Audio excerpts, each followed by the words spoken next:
5장 12절입니다. 히브리서 5장 12절입니다. 때가 오래되었으므로 너희가 마땅히 선생이 되었을 터인데 너희가 다시 하나님 말씀에 초보해 대하여 누구에게서 가르침을 받아야 할 처지이니 단단한 음식은 못 먹고 젖이나 먹어야 할 자가 되었도다. 아멘. 말씀 제목은 신앙 성장을 방해하는 10가지 요소입니다.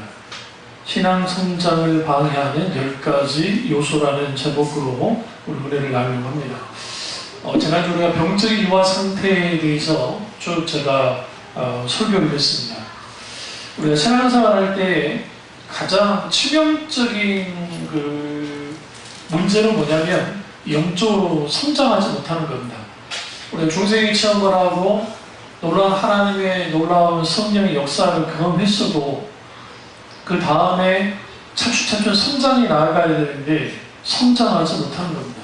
오늘날 신학자들과 많은 목사님들이, 껴있는 목사님들이 하시는 말씀들이 오늘날 한국교회 교인들이든 목사님들이든 신학생 누구든 상관없이 신앙의 현격한 가벼움에 대해서 문제를 삼습니다. 신앙이 너무 가벼워진 거예요. 여기서 신앙이 가볍다는 것은 신앙생활을 얼렁뚱땅한다는 의미가 아니고 예수 그리스도를 믿는데 그 믿는 예수 그리스도가 내게 있어서 어느 정도의 분이라는 거예요. 그러니까 내 인생에 있어서 어느 정도 영향을 미치고 어느 정도 위치에 있고 어느 정도의 가치가 있는 분이시고 어느 정도 내게 중요한가 나를 봤을 때 오늘 너무나 많은 사람들이 예수 그리스도 그분이 우리에게 있어서 그렇게까지 큰 가치를 갖지 못해요. 뭐냐면 오늘날 우리가 신앙이라는 것이 이걸 이제 신앙의 담론이라는 표현을 쓰는 담론이라는 말은 굳이 말하면 이야기 그리고 거기에 담아내는 어떤 수많은 이야기들과 그리고 거기에서 우리가 말하고자 하는 것들이 있는데 그것이 우리는 영혼 안에 살면서 영혼 안에서 나를 찾고 영혼을 가진 상태에서 이 세상을 살아가는데 신앙의 모든 것들이 이 세상에서 일어나는 모든 것을 한정지기 시작했어요. 그러니까 이런 문제를 해결하고 이런 병을 고치고 이런 어떤 행복하게 그러니까 신앙생활하는 이유는 행복하게 신앙생활하는 게 있거든요. 또 하나는 자아 성취를 위해서 신앙생활을 하는 사람도 있고 그 자체는 가치 중립이기 때문에 나쁘다 할 수 없어요. 왜냐하면 내가 예수님 믿고 행복하고자 하는 그 자체가 뭐가 잘못된 거예요. 자아 성취, 자기를 개발하고 자기를 성취하는 게 뭐가 문제가 되겠어요? 근데 거기에서 끝나니까 문제인 거예요. 그러니까 예수님 때문에 행복하려면 거기 조건이 묶여있죠. 내가 기도하는 것만 응답을 받고 내가 더 건강해지고 하는 사업이 좀 잘 되고 직장생활 잘하고 내가 돈 특별히 막 남한테 돈 그렇게 많지 않다 하더라도 꾸이지 않을 정도의 돈을 좀 갖고 있고 그 다음에 아이들이 아주 착해서 말도 잘 들어주고 특별히 그렇게까지 막 다툼 없이 사는 거 그것이 그들에게서 행복일 수 있잖아요. 그런 조건을 하나님이 채워주시면 행복할 거라고 생각하는 거예요. 그래서 그걸 말하고 교회 나오는 사람들이 많아요. 또 하나는 신앙생활하면서 하나님께 인정받는 것과 사람에게 인정받는 것이 아주 중요한데 사람에게 인정받는 거 무시할 수는 없습니다. 그러나 그보다 더 중요한 것은 하나님께 인정을 받는 겁니다. 아무리 많은 사람에게 인정을 받는다 할지라도 좋은 평가를 받았다 할지라도 하나님께로부터 인정받지 못하면 아무 의미 없어요. 반대로 자기는 하나님께 인정받는다고 하면서 사람에게 인정받지 못하면 그것도 잘못된 거예요. 여기서 중요한 것은 하나님께 인정받는 것이냐 사람께 인정받는 것 그게 중요한 게 아니라 우리가 신앙생활을 해나가면서 많은 경우 한국 교인들 같은 경우에 우리는 무슨 문화가 있어요? 체면 문화가 아직까지도 있기 때문에 그것에 의해서 교회생활하는 사람이 생각보다 많아요. 그래서 여기서 좀 보이는데 젊은 친구들을 별로 그러지 않는데 좀 나이 좀 있으시면 정장 딱 입고 교회 가시는 분들이 있으세요. 나쁘다는 거 아니에요? 저 귀한 거예요. 근데 보면 그분들이 대부분이 50대 후반에서 60대 좀 넘으신 분들이 이제 그렇게 입고 나가서 주로 이제 그분들이 중직자인 거죠. 그러니까 장로님이시든 안수집사님이시든 그 정도 되는 분들이 그렇게 입고 나가시거든요. 과거에 우리가 부활절 예배 때 되면 교회에 다 갑자기 한복을 입고 막 나타나세요? 교회들마다? 요즘에 그러시나요? 거의 없죠? 그러니까 그렇게 했단 말이죠. 그 문화 자체는 잘못된 게 아닌데, 이제, 그래서 그 교회 수가 그렇게 많지 않은 교회들은 교회 헌금을 하잖아요. 헌금을 하면 교회 주보에 헌금했던 사람들의 그걸 다 올려요. 이게 이제 회계보고의 의미라고 한다면 참 귀한데, 그 의미도 있지만 또 하나는 이제 예를 들면 11조 안 하는 사람 11조 하라는 경각심을 주는 거예요. 이 집사님이 11조도 안 했네? 그러니까 말하지 않으면 모르는데 제 정보만 알잖아요, 목사님과. 그런데 11조도 안 했구나.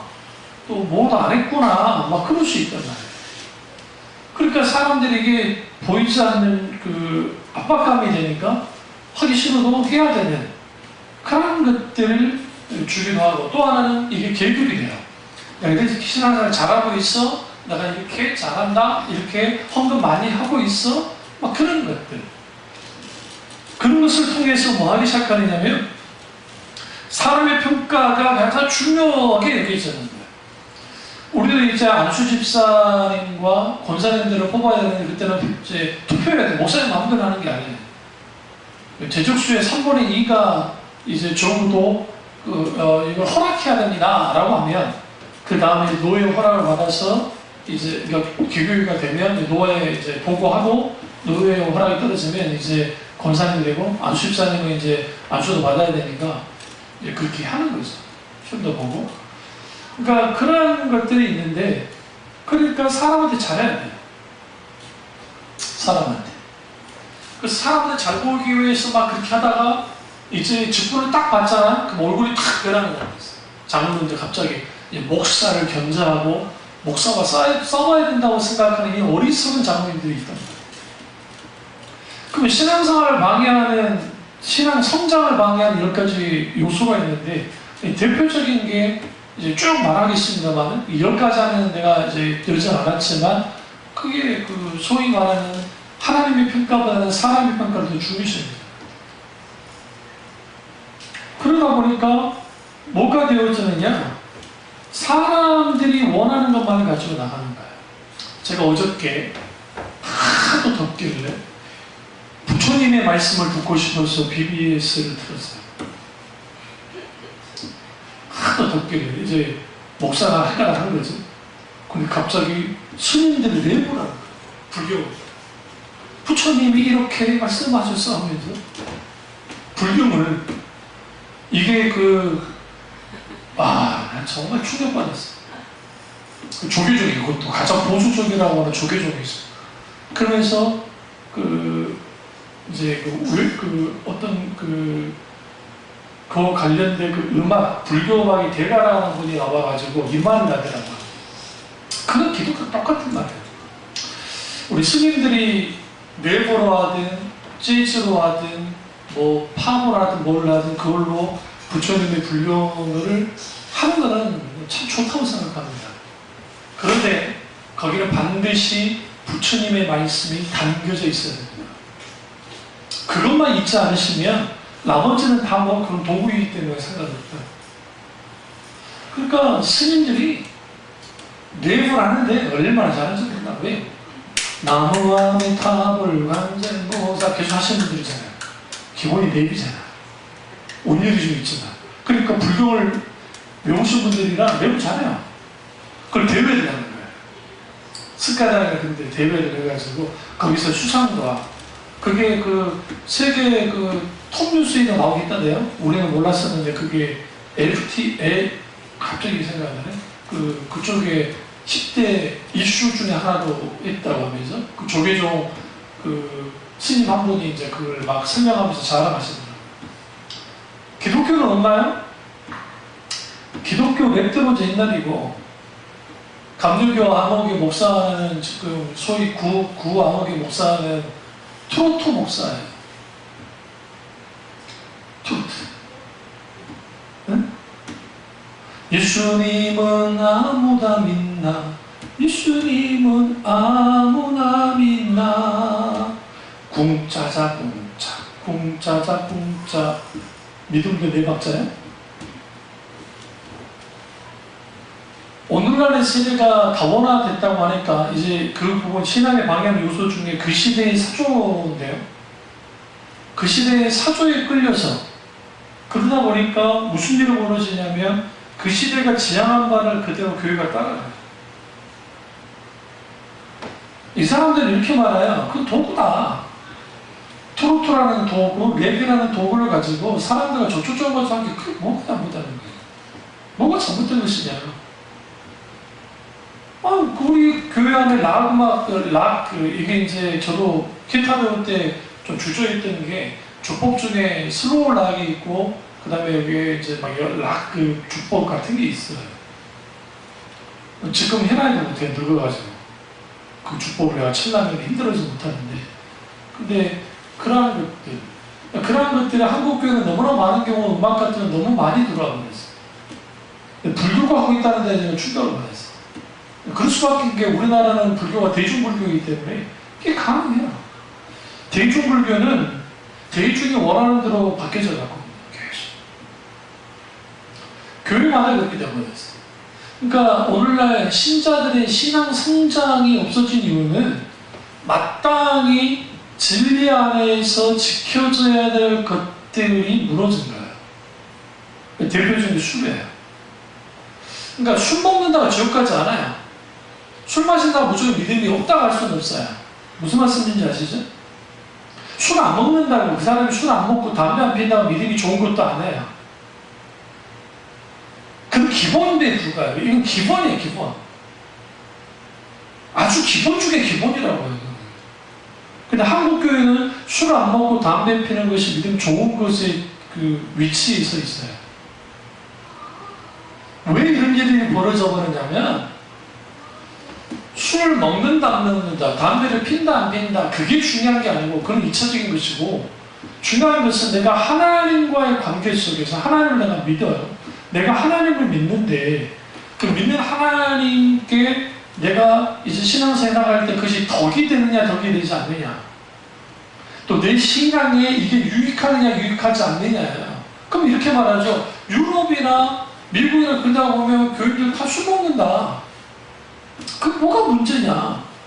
그러면 우리가 하나 아셔야 될 게, 러시아가 정교회를 받아들였던 이유가, 원래는 로마 카톨릭이나 그 다음에 정교회나 그 다음에 이슬람이나 그 중에 하나를 종교로 고르다 있었는데, 그 종교를 골랐던 이유 중에 하나는 술을 마셔도 되기 때문이었어요. 예수님이 포도주 마시지 않았냐. 근데 여러분, 예수님이 마셨던 포도주는 맛있는 포도주가 아니에요. 그러니까 물을 타요. 그러니까 6월절 날 절기를 지킬 때 마시는 포도주는 아주 최상급의 포도주를 마시는 게 아니라 기본적으로 물을 타서 먹어요. 그래서 유대인들의 전통 중에 아이들을 어릴 때부터 포도주를 먹여요. 마시게 해요. 그런데 어떤 포도주를 마시게 하느냐? 적어도 그러니까 포도주가 1이면 적어도 물을 5 정도를 더 집어요.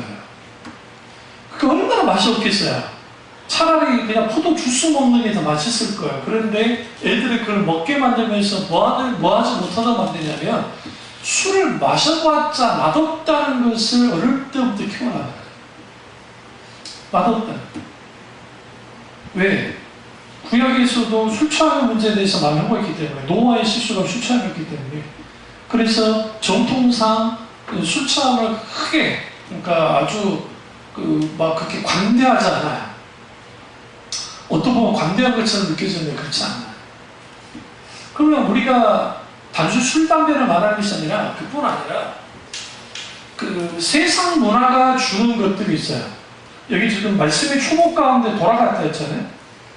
왜 그런 식으로 되어졌느냐? 영적인 어린아이들의 특징들은 뭐냐면 분별력이 없어요. 그러니까 헛된 철학과 속임수에 쉽게 속아 넘어가요. 예전에 우리 학교마다 우리 소풍이나 되면 야바이꾼들이 오죠. 체육대회 하면. 기억 안 나세요? 학교 체육대회 한 다음에 그 야바이꾼들 오고, 그 다음에 병아리 팔려고 오고, 그 다음에 거기 뽑기 하는 장사 아저씨들이 와요. 그래서 나는 몇 번 속았어요. 우리 기저귀줄로 해가지고 여기 짧은 거 잡으면 된다는 걸 보여주기 위해서 100% 우리가 져요. 그 다음에 이거 돌려가지고 이거 돌고 이거 찝으면 이거 된다고. 그래서 얘들한테 야바이거든. 야바이 하나 보면 100% 지어요. 근데 이 아저씨가 100% 늘 이기면 안 되게 어쩌다 한 번씩 져줘요. 어떤 애가 되게 만들어준다. 그러니까 그걸 보고 된다고 생각해, 애들이. 그럼 나는 웃기는 소리. 얘들은 쉽게 속아 넘어가 버리죠. 마찬가지입니다. 신앙 성장에 방해하는 것 중에 하나는 뭐냐면 선생되지 못하는 상태에 빠져서 그래요. 누군가를 가르칠 수는 있지. 적어도 진리의 말씀을 정말 이걸 소화시키고 알 수 있는 그런 위치가 크게 안 되는 거예요. 우리가 아주 좋은 TV 프로그램들이 많아요. 뭐 JTBC에서 하는 어쩌다 우리인가 뭐 그런 프로그램 기타 등등 이제 시사 프로도 마찬가지로 막 나와서 하거든요. 그런 걸 보다 보면 여러분 조심해야 될 것은 그것이 세상에서 말하는 것들이고 그 자체는 우리가 배타적으로 볼 필요는 없어요. 그 대신 분별은 해야 돼. 마치 거기서 말하는 것들은 내가 생각하는 게 옳으니까 내가 생각하고 문제가 없을 것 같으니까 그냥 그대로 그냥 따라가거든요. 근데 실제로 그것은 기독교 정신과 반대되는 게 생각보다 많아요. 아주 많아요. 역사를 보는 눈이라든지 실질적인 영적인 측면에서 보는 모든 것들이 그게 아닐 수 있거든요. 그런 의미에서 우리는 뭐를 봐야 되냐면 적어도 영적으로 분별할 수 있는 눈들이 열려야 되는데 신앙이 현적한 가벼움이 왜 생기느냐? 신학의 부재예요. 우리 신학생들도 마찬가지고 가장 신학 공부를 많이 해야 될 신학생들도 약점을 갖고 있고 그리고 목사님들이 저도 마찬가지지만 신학 공부를 계속해줘야 되는데 목회를 하다 보면 신학 공부를 계속하지가 않대요. 그렇다고 다시 그 엄청난 비싼 돈 주고 다시 신학 공부 가기가 쉽지 않잖아요. 청강도 아는 교수님 있어야 청강 들어가지 그게 좀 잘 안 돼요, 솔직히. 또 까마득한 후배 애들이랑 청강 듣는다는 것도 이것도 좀 그렇고 솔직히 그런 게 있단 말이에요. 그러니까 그게 잘 안 돼요. 그럼 목회자들 재교육 시킨다고 노회에서 혹은 총회에서 이제 하겠습니다 하면 또 목사님들이 안 해요. 왜? 돈 내야 되니까. 공짜로 시켜준 것도 안 해요. 못해도 50만 원에서 100만 원 정도 내고 또 그 재교육을 받아야 돼. 근데 그 재교육을 왜 또 목사님들이 안 받느냐? 그 나와서 강의하는 교수들이 또 우리가 다 아는 교수들이요. 특별할 게 없다고 생각해요. 그래서 신학 공부는 어떻게 해야 되느냐? 혼자서라도 신학 책들을 쭉 읽으면서, 여러 책들을 읽으면서 이제 공부를 해나가요. 근데 이게, 목사만 그러느냐? 그렇지 않습니다. 교인들도 마찬가지예요. 교인들의 그러니까 한국교회의 교인들의 신앙생활은 어떻게 하냐면, 주일날 한번 나와가지고, 주일날 예배 한번 드려서 설교 듣는 거, 그거 하나 가지고 신앙생활. 얼마나 믿음들이 좋은지. 그러니까 일주일의 삶을 지배할 수 있는 그런 하나님의 말씀과 놀라운 은혜와 신앙 양서와 신앙 책들과 그걸 통해서 깊이 주님에 대한 묵상이 필요해요.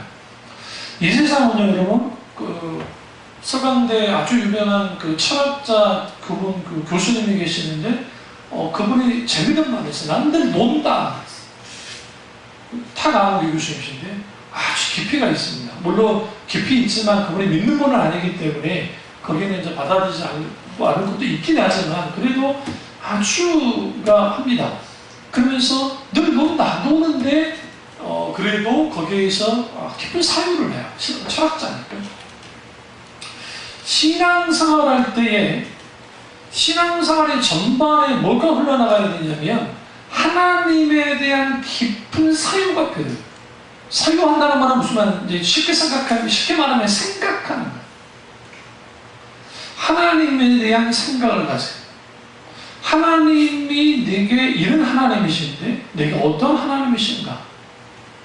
인문학 강좌 같은 거 들어보면 아주 내가 인생을 어떻게 살아야 할지에 대한 청사진을 많이 제시합니다. 근데 뭔 제시하지 못하냐면 죽은 이후의 것들에 대해서는 제시하지 못합니다. 우리 스님들 무시하면 안 돼요. 왜 무시하면 안 되냐면 깊은 불교 철학을 공부하시는 그 스님들은 인간사에서 일어나는 그러니까 생사화복에 대한 그런 깊은 이해가 있어요. 저도 종종 놀랄 때 있어요. 그러니까 어쩌다 보면 스님들 법문하실 때 있거든요. 그럼 제가 한번 방송 들어가서 한번 들어본다.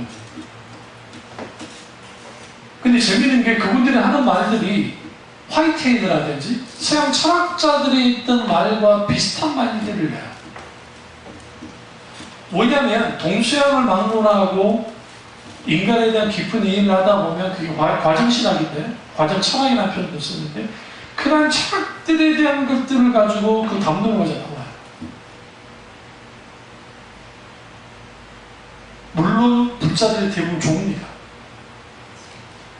방송 보여주면 아주 재밌는 스님도 계시지만 그런데 그분들이 아무리 깊은 인간 이해를 하고 해도 구원은 없어요. 영혼의 문제에 대해서 다룰 수가 없어요. 다시 말하면 이 생의 문제에 대한 다룰 수 있는데 죽음의 문제, 죽음 이후의 문제를 다루지 못합니다. 신앙은, 기독 신앙은 다른 종교와 달리 무엇으로부터 시작되느냐? 죽음으로부터 시작돼요. 그러니까 예수 그리스도의 십자가의 죽음으로 교회가 탄생되는 거예요. 실질적인 교회 탄생은 성령 강림으로 되어진 건 오순절은 성령 강림으로 되어 있지만 실질적인 교회의 태동, 그러니까 마치 엄마가 아이를 임신했던 것처럼 십자가에서 임신된 거예요, 교회가.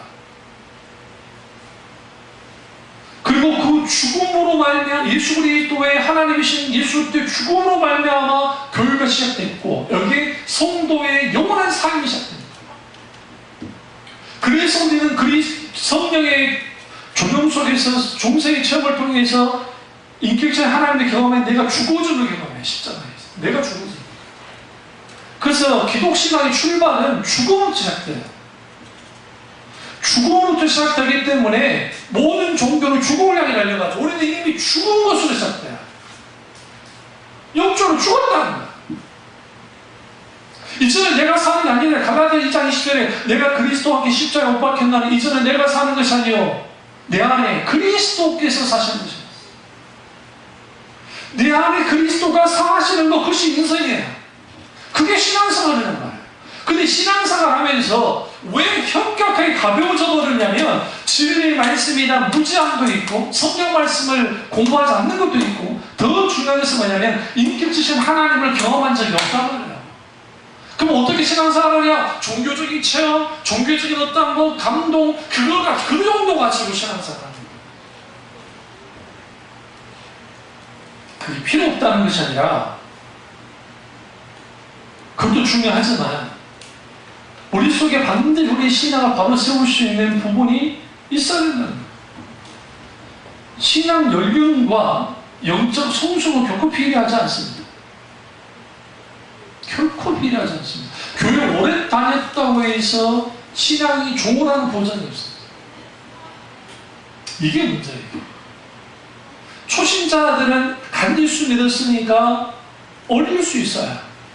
문제는 뭐냐면 예수 믿기를 30년, 40년, 50년, 60년을 예수를 믿었어도 성장이 없는 거예요. 이거 어떡할까요? 오늘 그 말 하고 있는 거죠. 히브리서 기자가 유대교회에 있다가 개종한 히브리서는 누구를 향해서 쓰여진 말씀이냐면 유대인들을 위해서 쓰여진 말씀이에요. 그 서신서 중에. 그렇기 때문에 유대적 배경 안에는 레위기의 내용이 많이 나오는 거예요. 그 말씀이 익숙한 사람들이니까. 그런데 결정적으로 문제가 뭐냐면 그들이 초보에 빠졌다는 거죠. 어떤 초보? 말씀의 초보 가운데 있게 된다는 거예요. 5장 12절은 그 돌아가 버렸다는 거예요. 다시 가르침 받아야 된다는 거예요. 6장 1절에 보세요. 히브리서 6장 1절. 그러므로 우리가 그리스도의 도의 초보를 버리고 죽은 행실을 회개한 것, 첫 번째. 두 번째, 하나님께 대한 신앙과 두 번째. 세 번째, 2절을 보시면 세례들과 안수와 죽은 자의 부활과 영원한 심판에 관한 교훈의 터를 다시 닦지 말고 완전한 대로 나아갈지니라. 이 말은 무슨 말이에요? 세례들, 안수, 죽은 자의 부활, 영원한 심판에 관한 교훈의 터를 다시 닦지 말라는 뭐냐면 이 진리 위에 굳건히 서라는 거야.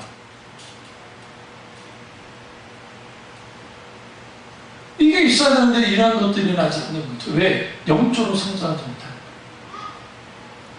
거예요. 신앙성장을 방해하는 것은 결국은 신앙생활을 아주 게으르고 나태하게 하기 때문에 기독신앙은 다른 종교와 달라서 다른 종교는 종성을 다해서 하게 하면 돼요.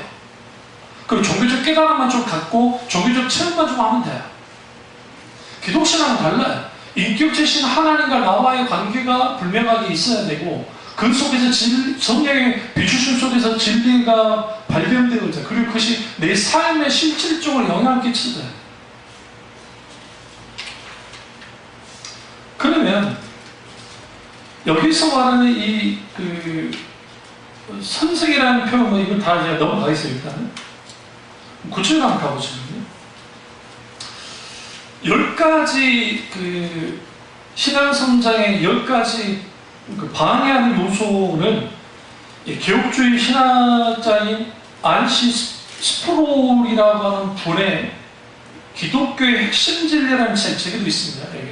그 책에 보면 거기에 10가지와 관련된 요소가 있어요. 이걸 좀 오늘 다루도록 하겠습니다. 그리고 다음에 이제 좀 더 깊이 좀 다룰 텐데요. 첫 번째 요소는 신앙 성장을 받는 첫 번째 요소는 성장하지 않아도 된다는 잘못된 견해예요. 이게 무슨 말이냐면 은혜의 교리를 잘못 이해하는 거예요. 마땅히 자라나야 되는 신자가 자라나지 않아도 문제가 없다는 거죠. 그건 뭐냐면 성경에 예수님이 이렇게 말합니다. 어린아이와 같지 않은 자는 하나님 나라에 갈 수가 없느니라. 이는 오해예요. 어린아이 같은 그러니까 어린아이와 같은 믿음과 어린아이의 믿음은 달라요. 오늘 히브리서에서는 어린아이의 믿음이에요. 이것은 요한 1서에서 4장에 분명히 말하고 2장에 마찬가지예요. 어린아이의 믿음에 대해서 말하는 게 그러면 안 된다. 그렇게 머물러 있습니다. 젖먹이 같이. 그럼 어린아이 같은 믿음을 가져야 어린아이와 같아야 하나님 나라에 들어간다는 말은 뭘까요? 과거에 제가 이제 학생 때 담임 목사님이 설교하실 때 이 어린아이 같은 믿음에 대해서 이렇게 표현하셨어요. 어린아이 같은 믿음을 가진다는 것은 어린아이들은 어린아이들은 순결하고 아주 죄도 없고 순수하기 때문에 순수한 믿음을 가지고 가야 하는 나라에 갈 수 있습니다. 라고 그렇게 설명했습니다. 애들이 순수하다는 거예요? 안 순수해요. 애들도 밑장 빼기 합니다. 과자 같은 거 먹고 싶은 거. 나눠 먹어야 돼. 밑장 빼기. 애들이 거짓말 안 하는가요? 해요. 애들도 거짓말을 해요. 예수님은 그만한 게 아니에요. 여기서 말하는 어린아이 같은 믿음이란 무슨 말이냐면 오늘날 시대와 마찬가지로 고대 시대에 부모 없는 고아들은 아주 저주받은 자처럼 여겨졌어요. 그 이유는 뭐냐면 생존이 불가능해요. 생존. 국가가 책임져 주지 않아요. 그럴 여력도 없고. 그러다 보니까 애가 어린아이들의 특징들은 뭐예요? 부모를 절대적으로 의존해요. 부모가 커 보여요. 지금 혼이 연임만 할 때가 좋은 거예요. 아빠 최고고 엄마가 최고지. 조금 크면 아빠 최고, 엄마 최고 아니에요. 뭐에 밀려요? 터닝 메카드에 밀리고 아빠가 저 엄마가 저 터닝 메카드 뭔 말인지 아시죠? 이제 과자 쪼그리보다 못하는 시대가 온단 말이에요. 이제 아직 안 왔지만 그걸 들어야 되는데. 그러니까 그럼 뭘 의미하느냐? 애들은 부모는 절대 의존하는, 여기서 말하는 어린아이는 혼자 생존할 수 없는 어린아이 상태입니다. 그런 아이들은 누구를요? 부모를 절대적으로 의존하는 것처럼 하나님을 절대적으로 의존하는 자들이 가는 나라가 어디라? 하나님의 나라다. 어린아이의 믿음은 유치하고 어리석고 이기적인 믿음이에요. 그러나 어린아이 같은 믿음은 어떤 믿음이에요? 절대적으로 하나님만 의존하는 믿음이에요. 애들에게 그래서 애들한테 엄마가 어디 간다 할 때 또 다시는 돌아오지 않을 것처럼 애들 울죠. 엄마가 떨어지지 않으려고. 안 그럽니까? 우리 유치원 보낼 때 그러지 않았어요? 처음 유치원 어린이집 보낼 때 애들 안 떨어지라고 그래. 떨어지면 죽는 줄 알고 어떡해. 이게 한 어느 정도 되면 그냥 잘 떨어지죠. 그게 우존성이에요. 하나님에 대한 절대적인 우존하는 믿음을 가져야 된다. 그것에 대해서 말씀하시고 있는 거예요. 근데 이게 오늘날 문제는 뭐냐면 어린아이 같은 상태에 빠져있다는 거예요. 너무나 많은 사람. 왜 그러느냐? 그러니까 이 어린아이는 부모의 보살핌에 절대적으로 의존하며 살아가는데 어린아이 같은 믿음은 그러니까 하나님의 절대적인 보호와 보살핌 속에 살아가는 신앙이 어린아이 같은 믿음인데 어린아이의 믿음은 뭐냐면 어린아이 믿음은 한결같이 자라나지 않고 그 상태에 있는 거예요. 이걸 피터팬 죽음이라고 해요. 피터팬이 몸은 자라는데 얘죠. 마음은 어디죠? 안 그래? 날아다니죠. 이게 동화이고 판타지 속에 있는 그런 이야기들이니까 그나마 이제 재밌는 거지. 사실상 피터팬 증후군에 너무나 많은 교인들이 빠져있어요. 그러니까 이게 장로가 되고 목사님이 되고 하는 거. 그러니까 어떤 그러잖아요.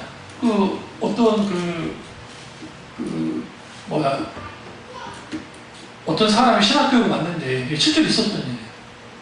인터뷰하거든요. 이제 시험도 치르지만 신대원 이제 시험도 치르지만 인터뷰를 하는데 왜 신학을 오셨습니까?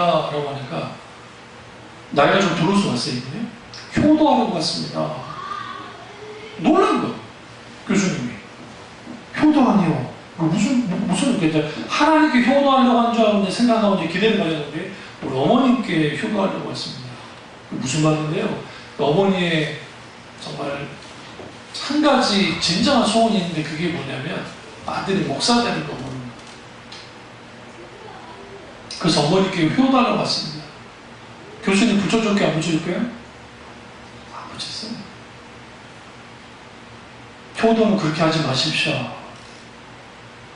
목회자는 효도하러 온 게 아니라 하나님께 소명받고 와야 됩니다. 제가 신학할 때도 제가 봐도 소명 받은 사람이 아닌데 온 사람도 있어요. 또 아버지가 목사니까 좀 큰 교회 목사니까 온 친구도 있어요. 그러니까 아버지가 목사니까 온 친구도 지금 안 그런 사람도 꽤 있겠지만 대체적으로 이 친구들은 윤택하게 신학 생활을 보내요. 또 아버지 밑에서 신학 전도사 과정을 다 겪어요. 그러니까 이 친구들은 천국은 아니고 하면서 막 소위 말하는 그러니까 그렇게 있어요. 그러니까 이런 친구들은 목사하면 골치 아파지는 거예요. 아니 목사님 앞뒤를 할지라도 소명받아서 그런 사람들은 또 달라요. 사람들이 진짜 소명받아서 오면 영국에 갔던 내 동기 하나가 있는데 여기서 유학하면서 영국에서 이제 한인 유학생들을 중심으로 해서 이제 목회도 하면서 영국에서 학위 과정을 받는 이제 동기가 있었어요. 근데 그 친구는 제가 봤을 때는 손 받는 사람이 아니에요. 제가 봤을 때. 근데 나만 느끼는 건 아니에요. 나만 느끼는 건 아니고. 그러니까 결국 그런 사람들이 돌아와서 아버지 교회에 물려받아 버리면 무슨 일이 벌어져요? 전혀 소명 없는 사람이 신학 방법론을 가지고 가업을 잇는다는 형태를 가지고 하는 거예요. 우리는 대형교회 세습만 문제다 생각하죠. 그렇지 않아요. 중소형교회 세습은 상상을 줍니다.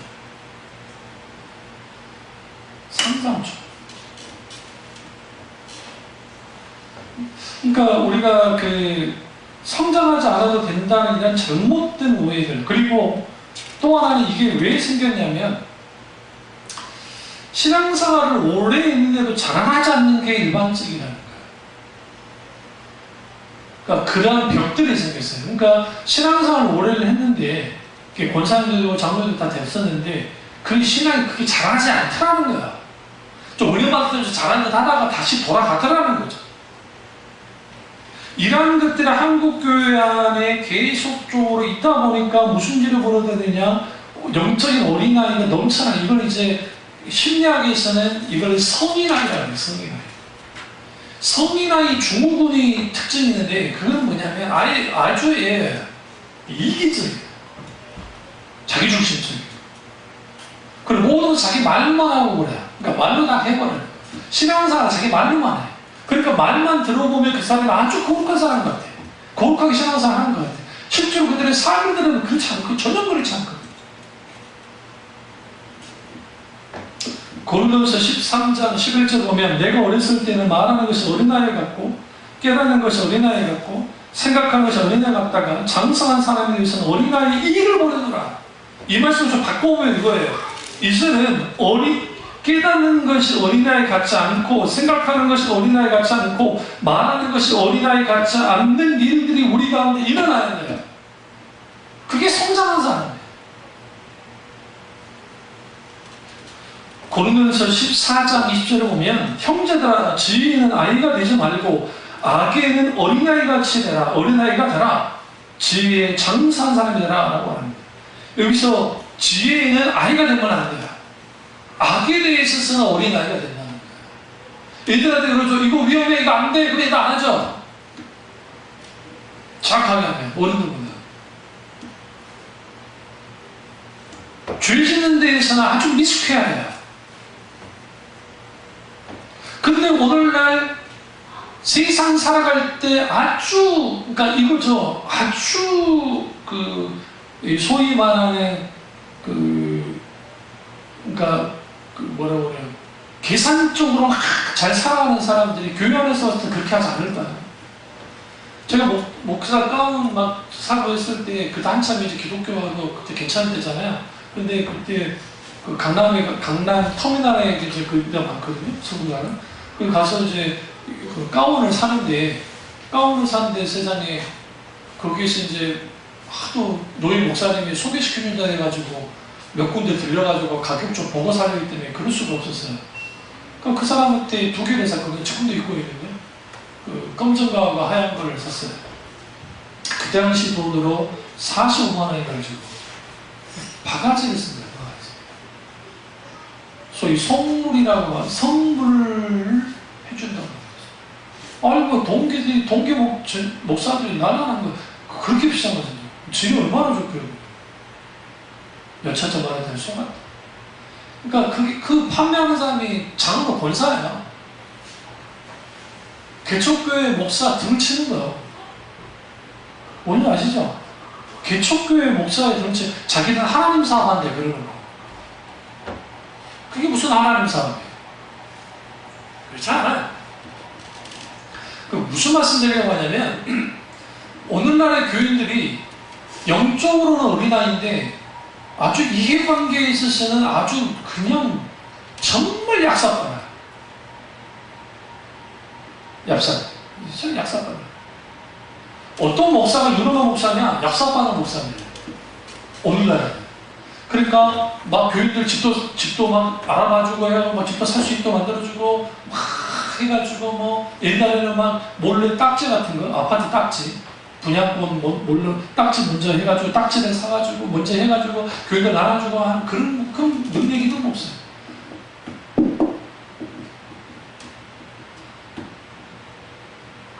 어쩌다 그렇게 돼버렸냐면 영적인 어린아이 상태에 머무르다 보면 이게 영적으로 성인 아니잖아요. 근데 이제 머리는 자라고 몸은 자라는데 뭐 하는 거야? 여전히 어린아이예요. 생각하는 것도 어린아이고 깨닫는 것도 어린아이고 말하는 것도 어린아이예요. 장사한 사람 되지 못하는 거예요. 그러니까 이런 사람들이 이런 사람이 목사하고 이런 사람이 장로고 권사고 이런 사람이 안수 집사하고 그래버리면 골치 아파져요. 골치 아파져요. 그러다 보니까 어린아이 같은 상태에 있다는 것이 병이 걸렸다는 게, 이걸 이제 영적인 질병이라고 그러는데, 이 부분을. 이 자만이 아니에요. 이 부분에 있어서는 영적인 병이 걸린 거예요, 영적인. 이걸 병적, 제가 속에서 유아 상태, 영적인 유아 상태. 그러니까 병적, 영적인 유아 상태에 빠져버린, 영적으로 병든 영적인 유아 상태에 빠져버렸기 때문에, 이거는 감당이 안 되는 거예요. 감당. 한국교회 수준이 80년도의 교회들의 수준과 오늘날 21세기에 들어간 2018년의 수준이 다른 게 아니에요. 차라리 80년대 교회들 수준이 높았어요. 그 이유는 뭐냐면 그때 말씀 운동이 났거든요. CCC나 UBF나 그런 데를 통해서 그 선교회 모임도 많았고, 또 그 모임 아니라 여러 모임들만 선교권 모임이 굉장히 많았어요. 제자 훈련 그 여파에 있어요. 또 선교단들이 있어요. 지금의 오늘날 교인들은 이용교 소장의 말 맞다라 우리들도 울지도 몰라요. 엘리야를 몰라요. 엘리야를. 청년들이. 엘리야를 들어본 적이 없어. 충격 아니에요? 그러면 성경을 한 번도 안 읽어봤다. 성경을 깊이 들여다보지 못한다. 그럼 누구부터 그러냐? 어른들부터 그러니까. 제가 사역했던 과거 교회 그 목사님이 권사님들 장로들 다 모아놓고 저희들 다 제집 성경 공부 시킨다길래 그것도 아시란가 보다 했더니 여자 전사님한테 복사를 시키더라고요. 복사를 시켰는데 이제 난 모르고 딱 보니까 세상에 초등학교 그 초등부 3학가 6년 그렇죠. 초등부 4학년 공과인가 3학년 공과를 카피를 합니다. 물어줘 전사 이거 저기 초등부 애들 뭐 하는 거 아니라니까. 뭔데요? 이거 목사님 가르치신다는데 누구요? 제 집도 가르치신다는데.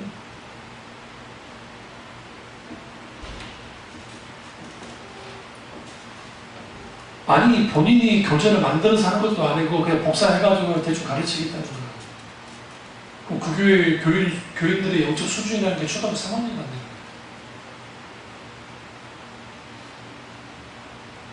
근데 이게 보편적이에요. 성경의 생각보다 무식한. 우리 교회는 안 그럴까요? 우리 한번 이거 성경 그것도 한번 성경 퀴즈도 좀 해볼까요? 그래서 오픈 테스트예요. 오픈 테스트는 뭔지 알죠? 성경 다 가지고서 알아서 찾으세요. 여러분 찾는 속도가 안 될걸? 왜? 창세부터 계시록까지 머릿속에 외워 있으면 모르는데 순서를 저는 외우고 있거든요. 아주 좋은 교회학교 나왔기 때문에 어릴 때 창세기 출애굽기 되고 노래로 배웠습니다. 말씀의 무지가 영적 무지와 연결돼요. 영적 상태가 그 정도가 돼요. 아주 심각한 거예요. 두 번째는 신학에 대한 막연한 거부감. 이런 게 있어요. 그 신학은 목사님들만 하는 것이고 평신도는 하는 게 아니라라고 생각했어요. 이게 평신도들 탓하지 않을 게 과거 우리 선배 목사님들이 교인들은 너무 공부하면 머리가 커져가지고 대들고 따진다. 그래서 가르치면 안 된다. 그냥 무조건 믿게 만들어야 된다는 게 한국교회의 특징이에요. 특징. 그런 전통이 증명되는 거야. 그러니까 청년들이 질문할 때 이런 질문을 할 수 있잖아요. 하나님이 천지를 창조했다고 하는데 그러면 진화론에서 이런 그 어마어마한 화석이라든지 그 지질학이라든지 그걸 보면서 이렇게 말하는 이건 도대체 교수 뭘 말하는 겁니까? 그러니까 정말 하나님이 창조하는 거 맞는 겁니까? 라고 질문하면 너 믿어보면 되나 그래요. 일단 덮어놓고 믿으라는 거죠. 그게 믿어지냐고. 또 하나는 그거죠. 하나님의 심정론의 문제, 그러니까 하나님의 정의 문제를 볼 때 예수를 믿는데 왜 잘 믿었는데 그 사람이 교통사고로 죽어버리고 정말 개떡같이 사는 사람인데 잘 먹고 잘 살아가면 이거 뭐냐는 거죠. 정말 하나님을 잘 믿고 죽었는데 그건 하나님 불의한 게 아니야 라고 물어볼 수 있잖아요. 안 그래요? 뭘 그렇게 잘못했길래 그러느냐. 그런 질문을 던졌을 때 그것에 대해서 적어도 교회가 대답을 해줄 수 있었는데 대답 안 되는 거예요. 그러니까 이 친구들 누구를 찾아가냐면 누구를 찾아가요?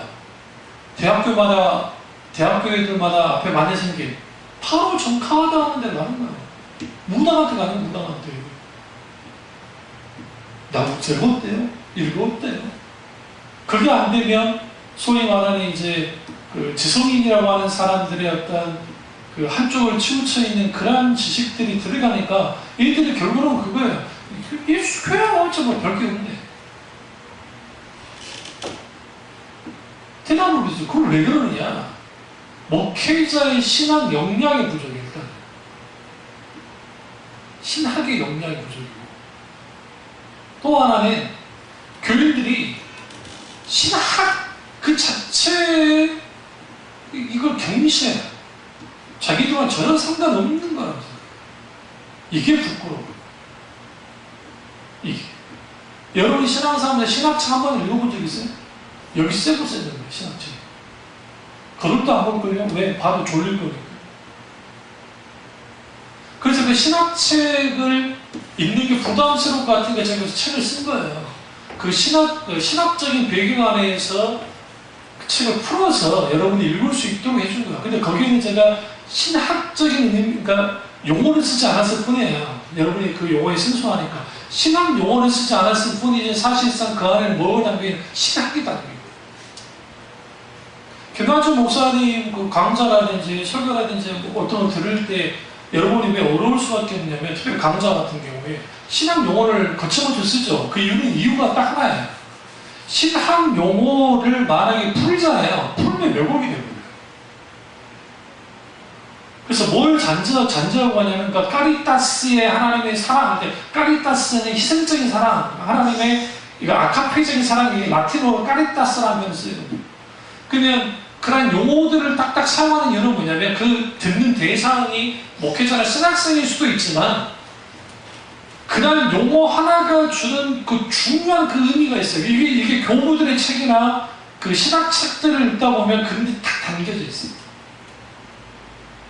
그게 당연히 신학 사전이 필요하고 성경 사전이 필요하고 원문을 읽을 때는 제가 이제 나와서 그렇지 히브리어 원전을 읽을 때 헬라어 원전을 읽을 때에 그 하나 있는데 그 한 구절을 읽는데도 세 단계의 그 신학 그러니까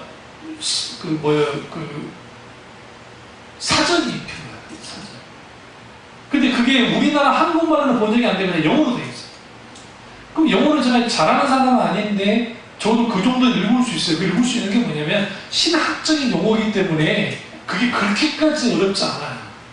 용어 쓴다는 게. 여러분 그거 아세요? 의학용어 잘한다고 의사 선생님들 의학용어 잘한다고 해서 네이티브 스피커로서 막 잘할 것 같아요? 그건 또 다른 차원이에요. 그건 또 다른 차원이에요.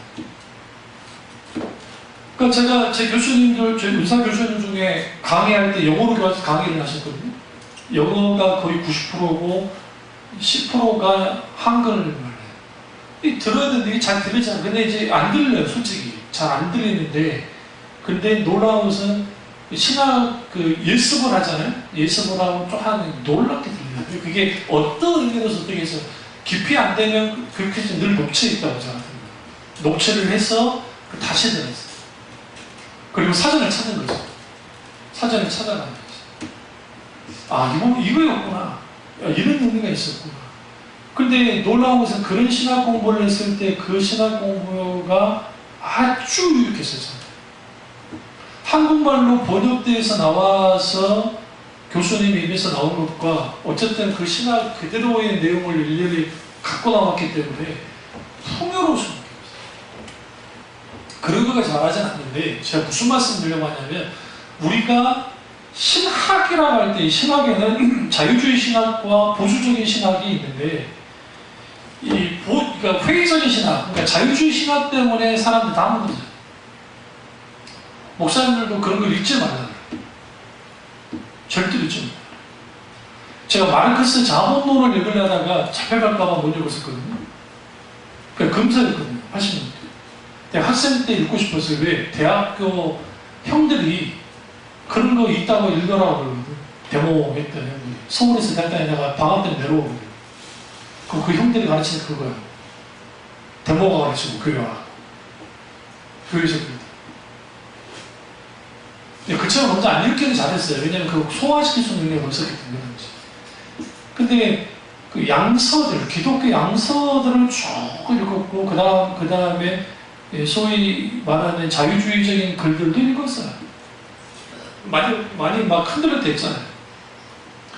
흔들림을 하면서 거기에서 뭐 하기 시작했냐면 소화시키는 능력이 생겨요. 그리고 신학적으로 어떻게 이제 좀 더 깊이 사유하는지, 깊이 이해하고 볼 수 있는 눈들이 열리는 거죠. 그리고 만약에 불신자들이 기독교를 공격하고, 여기 저 동성애 있잖아요. 동성애를 가지고 나왔을 때, 동성애는 단순히 남자가 남자, 여자끼리 동성애 한다는 걸로 그냥 태어난 게 아니에요. 거기는 백인들이죠. 다 사상 말했잖아요. 6.8 혁명부터 시작해서 쭉 말했죠. 그 전에도 그런 게 있었고. 정통의사들은 읽어주자는 거예요. 이성이 하면 이성이 해라, 니네. 우리 동성애를 하는데 이거 갖고 뭘 하지 말아라. 진리가 어딨냐. 우리가 내가 니네들한테 피해 줬냐. 우리 둘이 그러는 건데 니네 뭐 피해 줬냐. 기독교? 좋다. 불교? 좋다. 무교? 좋다. 이 중에 뭐가 좋고 나쁜 거 없다. 네가 좋아하면 좋은 건 니네끼리 해. 근데 왜 우리가 나쁘다 그래. 이게 다다이즘의 해체주의와 포스트 모더니즘의 다원주의가 이게 짬뽕이 같이 와서 준 거예요. 그러면 그 사상 안에 뭐 갖고 있냐면, 기존 질서는 다 깨부시고, 이제는 인간답게 사는 것은, 인간이 자유롭게 사는 것은 신의 통제도 받지 않고, 잘 들으세요? 신의 통제 받지 않고, 하나님이라는 존재의 통제 안 받고, 그 다음에 국가도 인간이 기본적으로 갖고 있는 그 인권과 자유라는 것을 억압해서는 안 된다. 그들이 죄를 짓지 않고, 우리가 그 스스로가 죄 짓지 않는 이상, 그러면 그거 놓고 타치하지 말아라. 우리도 살아갈 거니까. 그게 문제냐라는 거죠. 저 말이 틀린 말 아니죠. 여러분, 그 사람들 말이 틀린 말이 없잖아요. 그들 나름대로 살아가겠다는데. 이게 한 발 쭉 더 나가면, 데카르트가 말했듯이, 나는 생각한다, 고로 존재한다. 오늘날의 무신론의 대가가 데카르트 영향에서 왔습니다. 사실. 그 전에 이제 헤겔, 이마누엘 칸트, 제가 순수이성 비판, 판단력 비판, 헤겔의 정반합에 있는 헤겔의 사상은 더 올라가면 아리스토텔레스까지 이어지고, 이러한 것들이 서양 사고에서 쭉 들어와요. 그런 것들이 대학에서 우리가 일상 삶 속에서 드러나는데, 어떻게 드러나냐면, 여러분 매스미디어예요. 그러니까 그 뉴스 속에서도 드러나요. 그러니까 여러분 그걸 좀 봐야 돼요. 보는 눈이 필요해요. 뉴스 대담하는 거, 대담하는 게 있죠. 대담하는 거, 그 다음에 뭐 다큐멘터리, 그 다음에 무슨 예능 프로, 심지어 예능 프로 안에도 CF는 말할 것도 없고, 그리고 기타 등등 어떤 것들이 다 들어가 있어요. 이것에 대해 이야기할 때 우리는 기독교에서 그건 죄야! 하나님이 아니라 있어! 성경 용어 사용한다고 세상 사람들이 믿어주거나 받아주지 않아요. 그럼 그것에 대해서 적어도 반박할 수 있고, 예수님도 논쟁할 때 논쟁하셨다고요. 그러니까 일부러 논쟁하지 않았지만 주님이 논쟁할 때 논쟁을 하셨어요. 그것에 대해서 말해줄 수 있고, 그걸 실질적으로 우리 신앙을 세워줄 수 있는 게 신학이에요. 그래서 신학을 뭐라고 하냐? 영혼의 양식이라고 그러고, 신학은 기독신학을 담는 그거다란 틀이고, 신학은 성경이라는 영양분을 균형 있게 섭취할 수 있도록 도와줘요.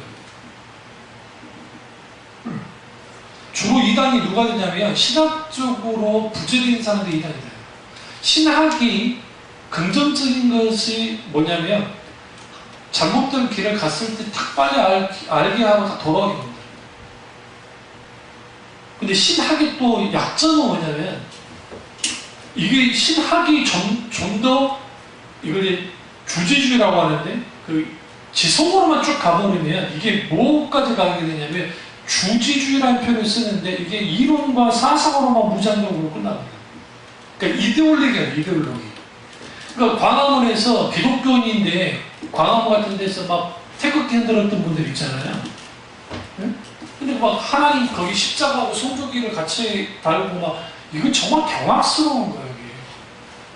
근데 왜 그런 분들이 나오느냐? 그 사람들, 그분들하고 이야기해보세요. 우리는 말 잘 통합니다. 신앙 이야기하면. 그럴 수밖에 없는 게 보수적인 신앙을 갖고 있기 때문에. 우리 교회가 개혁교회니까, 장로교 합동체 개혁교회니까 당연히 통해요. 그런데 왜 한쪽으로 그 이데올로기에 탁 빠져있느냐? 그 이유는 뭐냐면, 이 신학의 부재예요. 이게 분별이 안 되는 거예요. 그 반공이라고 하면 좋은데, 그 반공 이데올로기가 신앙과 이상하게 짬뽕이 돼가지고, 이게 마치 그 절대 진리인 것처럼 그렇게 나왔던 거예요. 묻고 싶어요. 마르크스가 누구 아들이라고? 목사 아들이라고.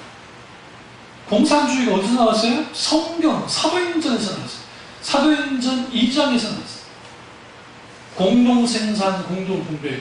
그리고 마르크스의 자본론의 기초는 성경이에요. 사탄이 역사할 때에 그 성경과도 그 짓을 해요. 사탄이. 자, 공산당을 인정하자는 게 아니에요, 저는. 근데 왜 그러면 그런 일이 벌어지느냐? 이 신학은 균형을 갖게 하고, 조화를 갖게 하고, 분별하게 하고 하면서 가야 될 때, 멈춰야 될 때, 밟을 때를 하도록 해주거든요. 바른 신학이. 이게 무너져 있으니까 신학이 성장할 수가 없어요. 신학. 그러니까 동성애 반대 집회에 찬성해요, 저도 반대 집회 해야 된다고 생각해요. 근데 거기에 그 문구들을 보면 내가 안 믿는 사람이고 동성애를 반대하자 그 문구만 보면 이게 좀 좀 그래. 좀 더 세련되게, 좀 더 신학적으로, 좀 더 세상 사람들에게 선명하게 말할 수 있어요. 거기에는 동성애가 왜 잘못됐는지에 대한 신학적인 그 대답을 우리 손홍수 목사님도 잘 하시더라고요. 그 저 동감했었는데 우리가 그때가 싸우기보다는 오히려 우리가 정말 대안을 제시하면서 거기에 신학적인 어떤 것을 그렇게 해나가야 된다. 정말 동감했거든요. 그런 것들이 한국 교회 내에서 온전하게 있어야 되는데 그게 안 돼요.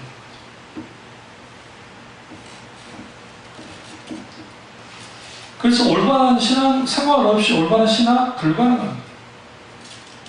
올바른 신학 없이는 올바른 생활도 할 수가 없어요. 그래서 신학적으로 잘 세워져 있어요. 그럼 어디 신학교 가야 됩니까? 그건 아니지. 그래서 필요한 게 뭐냐면 제가 썼던 책들도 그렇고 그 책 중에 존재론이라는 책 읽기 힘들죠. 그 수밖에 없는 그게 제가 영향을 받은 게 케모로의 영향을 받았고 실존주의 철학 영향을 받은 사람 중에 한 명이에요. 근데 자유주의가 어디서 나온지 아세요? 실존주의에서 나왔어요. 무신론적 실존주의. 그래서 우리가 이렇게 보수적인 그 목사님들은 실존주의 철학하면 치를 떨어요. 거기서 자유주의 신학이 나와요. 근데 저는 그런 것들을 쭉 읽었거든요. 왜 있는지 아세요? 거기 받아들일 수 있는 게 있어요. 어느 정도. 힘으로 말하면. 그걸 통해서 신앙의 균형이 딱 잡히면 시대를 볼 수 있는 눈이 열리고 그리고 거기에서 그러니까 요즘 이영자 씨 먹방 프로 잘 나오죠. 그리고 인생 뭐 있어? 먹으면 행복하고 사는 거지. 근데 그 말의 의미 속에는 예능으로서 가볍게 읽을 때는 맞는 말이에요. 근데 여러분 그게 아주 함정이 있어요. 그 어떤 맛있는 음식, 비싼 음식, 좋은 음식, 그런 음식 먹는 거 좋고 행복을 누리는 거 좋고 요즘 그런 친구들 많거든요. 평상시에는 거지같이 먹고 살다가 돈을 모아가지고 한 번에 자기를 위해서 쓰는 거 뭐라고 하겠어요. 나쁘지 않겠죠. 그런데 인간의 행복감을 먹는 데서만 찾는다. 그걸 먹어야만 행복해진다. 그러면 기독교적 의미 속에는 이게 아주 가치 중립적이고 나쁜 게 아닌데 이게 사탄이 고리가 돼서 이걸로 넘어뜨리게 할 수 있어요. 진짜. 요즘 뭐 여행 프로도 많이 나오죠? 이런 여행, 거기 여행을 가야만 행복한 거야. 안 가면 불행한 겁니까? 저 같은 경우에는 뭐 저도 스위스 지나오고 했지만 그 스위스의 대자연에서 막 했지만 저는 그렇게까지 탄성 지르지 않았던 이유가 있어요. 그 이유는 뭐냐면 제가 어렸을 때 요수의 요수는 이제 바닷가니까 운무가 이렇게 탁 흘러오잖아요. 상상하죠. 얼마나 멋있는 줄 아세요? 제가 어릴 때 그걸 좋아할 때도 혼자 산 올라가가지고 그걸 쭉 보고 습한 흘러오는 거, 그리고 이제 그때 되면 또 꽁이 내려와요. 꽁이 친구들이랑 꽁 잡는다고 돌아다니고 태풍이 이렇게 한번 탁 스쳐 지나가잖아요. 스쳐 지나가면 딱 지나갔어요. 그 다음에 맑은 하늘이 탁 펼쳐져요. 구름이 상상을 초월하는 구름의 모양을 가지고 그러니까 그때 봤던 그 온몸으로 산 꼭대기에서 아니면 산 중턱에서 그런 데서 쭉 느끼고 아니면 바닷가에서 쭉 느껴봤기 때문에, 그러니까 어릴 때부터 그런 기질이 잘 있었기 때문에 그걸 마음껏 느껴봤기 때문에 뭐 대자연 가가지고 뭐 한다고 막 크니까 막 우와 하지도 않아. 왜 그러냐면 우리나라 가도 너무 예쁜 데가 우리가 이런 이 분별력, 영적인 분별력을 가져야 되는데 이런 분별력을 갖지 못하는 이유는 뭐냐면 신학적으로 구제되니까 이걸 풀어내지 못하는 거예요. 누군가 우리에게 질문을 던졌을 때 그 질문에 대해서 답을 해주지 못하는 거죠. 그래서 신앙의 성장의 방향으로 두 가지를 잠깐 말했는데 이제 다다음 주는 이제 성경학교에 가고 다다음 주에 또 다루겠습니다만은 정말 우리 신앙에 내가 왜 성장하지 못하는지를 한번 여러분을 들여다보시고 저 영적으로 성장하는 저와 여러분 되시기를 주님으로 축원합니다. 기도하겠습니다. 기도하실 때 오늘 이 말씀이 나의 말씀이자